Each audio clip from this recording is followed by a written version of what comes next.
Infinite Jest by David Foster Wallace. 6 November, year of the Depend adult undergarment. White halogen off the green of the composite surface.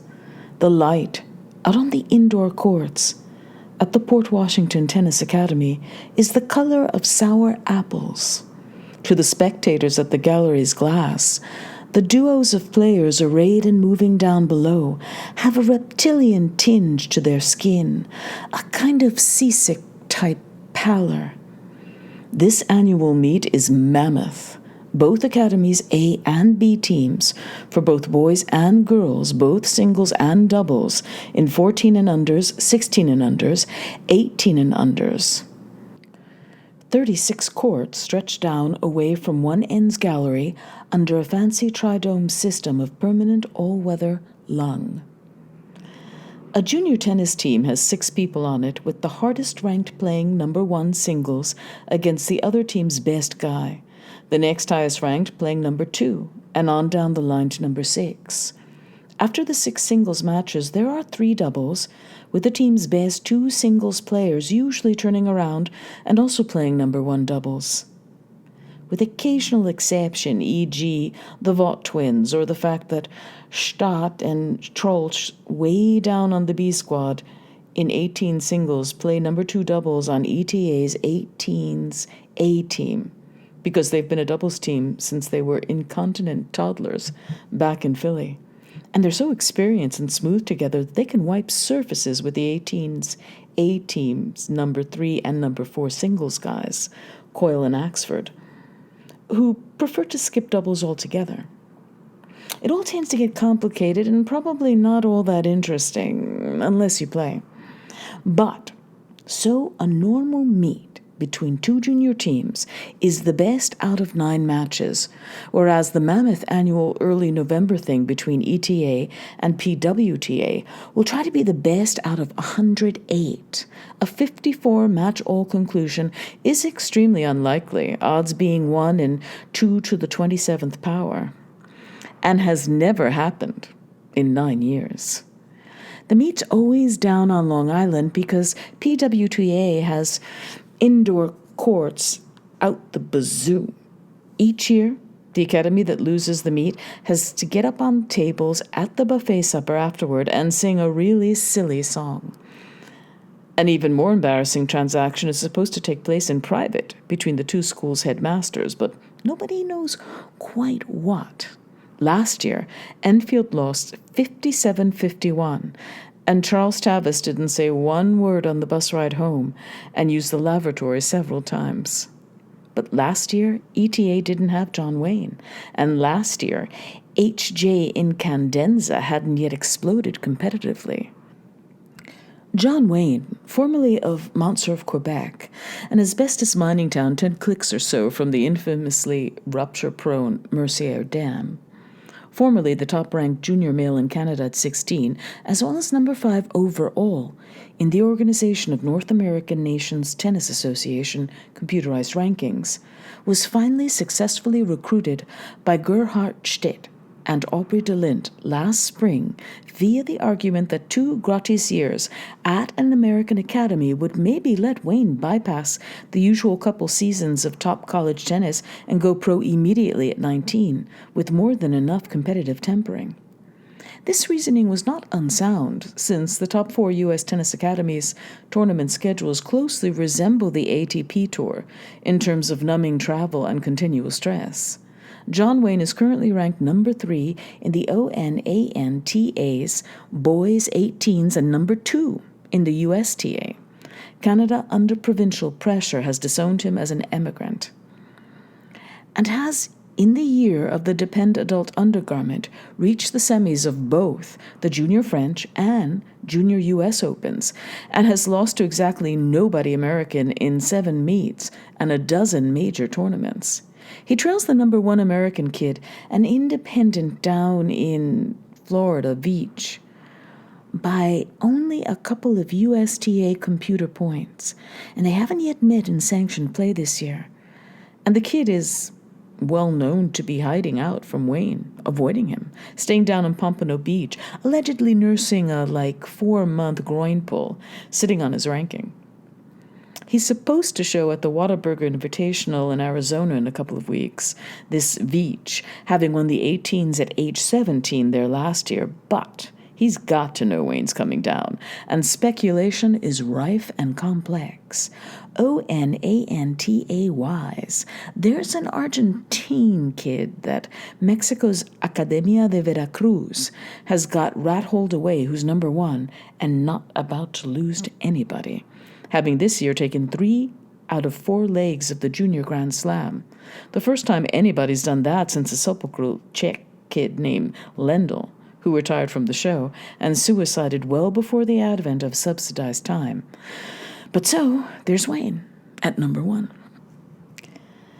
And it's been established that Hal Incandenza, last year a respectable but by no means to write home about 43rd nationally, and bouncing between number 4 and number 5 on the Academy's A team in boys' 16s singles, has made a kind of quantum-ish competitive plateau hop, such that this year, the one nearly done, Kimberly-Clark Corporation's dependent absorbent products division, soon to give way to the highest corporate bidder for rights to the new year, Incandenza, mind you, this year just 17, is 4th in the nation and number 6 on the ONANTA computer, and playing A number 2 for ETA in boys' 18s.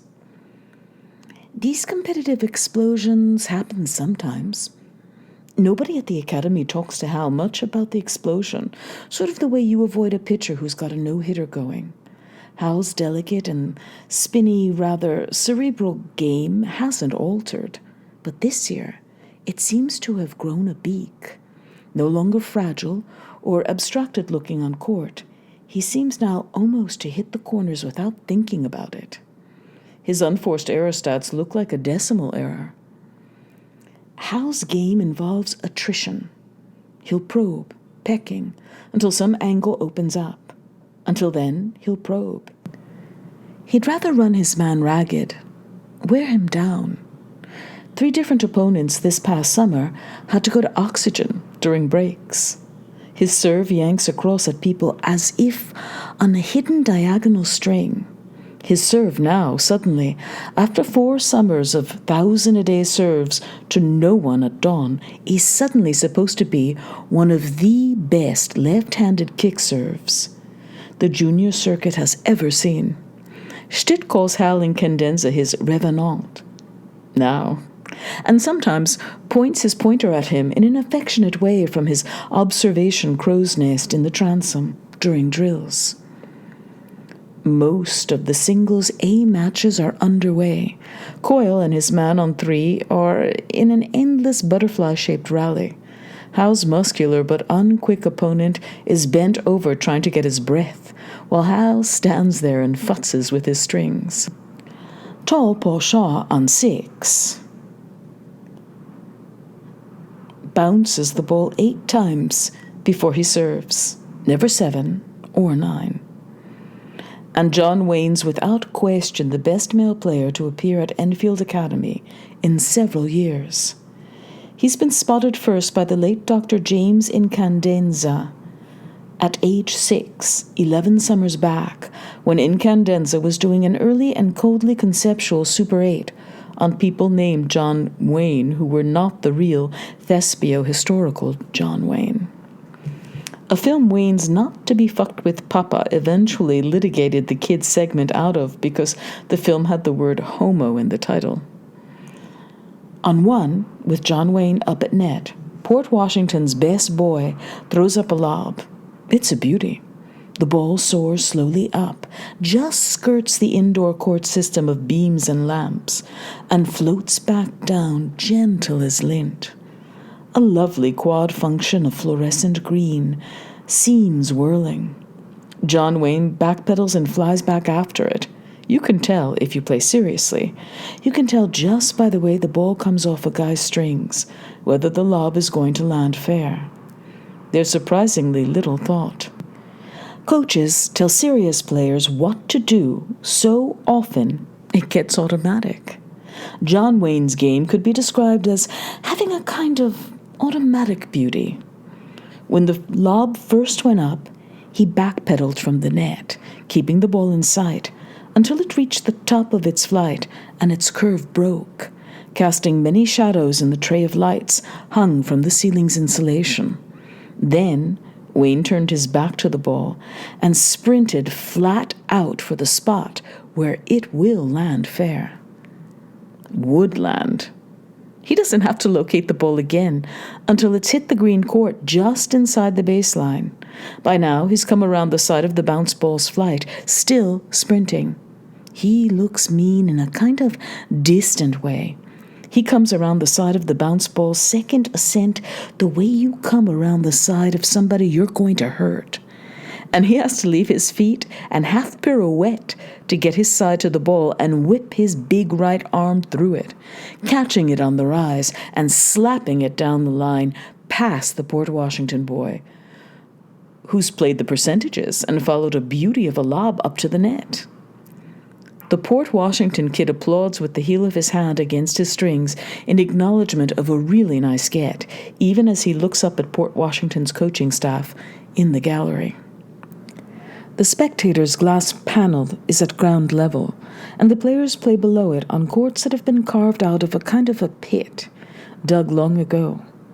Some Northeast clubs favor courts below ground because earth insulates and keeps utility balls daunting instead of prohibitive once the lungs go up. The gallery panel stretches overhead behind courts 1 through 6, but there's a decided spectorial clumping at the part of the gallery that looks out over the show courts, boys 18's number 1 and number 2. Wayne and Hal, and PWTA's 2 best. Now, after Wayne's balletic winner, there's the sad sound of a small crowd behind glasses' applause. On the courts, the applause is muffled and compromised by on-court sounds, and sounds like the trapped survivors of something tapping for help at a great depth. The panel is like an aquarium's glass, thick and clean, and traps noise behind it. And to the gallery it seems that 72 well-muscled children are arrayed and competing in total silence in the pit. Almost everyone in the gallery is wearing tennis clothes and bright nylon warm-ups. Some even wear wristbands, the tennis equivalent of a football fan's pennant and raccoon coat. John Wayne's post-pirouette backward inertia has carried him into the black heavy tarpaulin that hangs several meters behind both sides of the 36 courts on a system of rods and rings not unlike a very ambitious shower curtain. The tarps hiding from view the water-stained walls of puffy white-wrapped insulation and creating a narrow passage for players to get to their courts without crossing open court and interrupting play. Wayne hits the heavy tarp and kind of bounces off, producing a boom that resounds. The sounds on court in an indoor venue are huge and complex. Everything echoes on court in an indoor venue. And the echoes then meld. In the gallery, Tavis and Nwangi bite their knuckles, and Lint squashes his nose flat against the glass in anxiety as everyone else politely applauds. Stitt calmly taps his pointer against the top of his boot at times of high stress. Wayne isn't hurt, though. Everybody goes into the tarp sometimes. That's what it's there for. It always sounds worse than it is. The boom of the tarp sounds bad down below, though. The boom rattles Ted Stott, who's kneeling in the little passage right behind Court 1, holding M. Pemulus's head, as Pemulus, down on one knee, is sick into a tall white plastic spare ball bucket. Stott has to hold Pemulus slightly back as Wayne's outline bulges for a moment into the billowing tarp and threatens to knock Pemulus over. Plus, maybe the bucket, which would be a bad scene. Pemulus, deep into the little hell of his own nauseous pre-match nerves, is too busy trying to vomit without sound to hear the mean sound of Wayne's winner or the boom of him against the heavy curtain. It's freezing back here in the little passage, up next to insulation and I-beams, and away from the infrared heaters that hang over the courts. The plastic bucket is full of old, bald Wilson tennis balls and Pemulus's breakfast. There's, of course, an odor. Shot doesn't mind. He lightly strokes the sides of Pemulus's head, as his mother had stroked his own big sick head, back in Philly. Placed at eye level, intervals in the tarp are little plastic windows, archer-slit views of each court from the cold backstage passage. Shot sees John Wayne walk to the net post and flip his card as he and his opponent change sides. Even indoors, you change ends of the court after every outnumbered game. No one knows why, odd rather than even. Each PWTA court has welded to its west net post another smaller post with a double set of, flippable cards with big red numerals from 1 to 7. In umpless competition, you're supposed to flip your own card appropriately at every change of sides to help the gallery follow the score in the set. A lot of junior players neglect to flip their cards. Wayne is always automatic and scrupulous in his accounts. Wayne's father is an asbestos miner who at 43 is far and away the seniorest guy on his shift. He now wears triple thick masks and is trying to hold on until John Wayne can make something, at least some serious money, and take him away from all this. He has not seen his eldest son play since John Wayne's Quebecois and Canadian citizenships were revoked last year. Wayne's card is on 5. His opponent has yet to flip a card. Wayne never even sits down to take the 60 seconds he's allowed on each change of sides. His opponent, in his light blue flare-collared shirt with Wilson and PWTA on the sleeves, says something not unfriendly as Wayne brushes past him by the post. Wayne doesn't respond one way or the other. He just goes back to the baseline farthest from Shot's little tarp window and bounces a ball up and down in the air with the reticulate face of his stick as the Port Washington boy sits in his little canvas director's chair and towels the sweat off his arms, neither of which is large, and looks briefly up at the gallery behind the panel. The thing about Wayne is he's all business. His face on court is blankly rigid, with the hypertonic masking of schizophrenics and Zen adepts. He tends to look straight ahead at all times. He is about as reserved as they come. His emotions emerge in terms of velocity, intelligence as strategic focus. His play, like his manner in general, seems to Shot less alive than undead. Wayne tends to eat and study alone. He's sometimes seen with 2 or 3 expatriate ETA nooks, but when they're together, they all seem morose. It's wholly unclear to Shot how Wayne feels about the U.S. or his citizenship status. He figures Wayne figures it doesn't much matter. He is destined for the show. He will be an all-business entertainer, citizen of the world, everywhere undead, endorsing juice drinks and liniment ointment.